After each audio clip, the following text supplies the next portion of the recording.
ഇതൊരു പ്രൊമോഷനല്ല. ഈ ഉദ്ഘാടനത്തിന് പോകണം എന്നത് എൻ്റെ വാശിയായിരുന്നു. കാരണം എന്തെന്നറിയണോ? 2 ദിവസം മുമ്പ് ഇവർ സ്ഥാപനത്തിലെത്തി. പ്രിയപ്പെട്ട എത്ര മുത്താലിമീങ്ങളുണ്ട്, മദ്രസയിൽ എത്ര കുട്ടികളുണ്ട്, അവർക്ക് മധുരം നൽകണം. ഞങ്ങളുടെ പവർ സൊല്യൂഷൻ എന്ന ഷോപ്പ് ഉദ്ഘാടനം ചെയ്യുകയാണ്.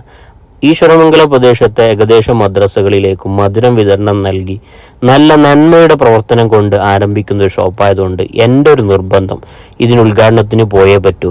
പ്രിയപ്പെട്ടവരെ, കാസർഗോഡ് കർണാടക ഈശ്വരമംഗലയിൽ ഇന്ന് ആരംഭിച്ച പവർ സൊല്യൂഷൻ നമുക്ക് എല്ലാ CCTVകളും ഇൻവെർട്ടർ, ബാറ്ററി, സോളാർ എല്ലാം മിതമായ നിരക്കിൽ ഇവർ നൽകും എന്നത് തീർച്ചയാണ്. അതുകൊണ്ട് തന്നെ മറ്റെവിടെയും പോകേണ്ട, ഏറ്റവും നല്ല റേറ്റിൽ ഇവർ നൽകും. നന്മയിൽ തുടങ്ങുന്നതിനെ പ്രൊമോഷൻ ചെയ്യാനും അവരെ സംരംഭങ്ങളെ വിജയിപ്പിക്കാനും വലിയ ആഗ്രഹമാണ്. അതുകൊണ്ട് എന്നെ കേൾക്കുന്ന പ്രിയപ്പെട്ടവരെ, നിങ്ങൾ നിർബന്ധമായിട്ടും നിങ്ങളുടെ ആവശ്യങ്ങൾക്കായി അവരുടെ ഷോപ്പിലെത്തണം എന്നൊരു അപേക്ഷ മാത്രം മുമ്പിൽ വെക്കുകയാണ്. വീഡിയോയിൽ നമ്പർ നൽകാം, ഷെയർ ചെയ്ത് നമുക്ക് ഇതൊന്ന് കളറാക്കിയാലോ? കൂടെ കൂടൂലേ?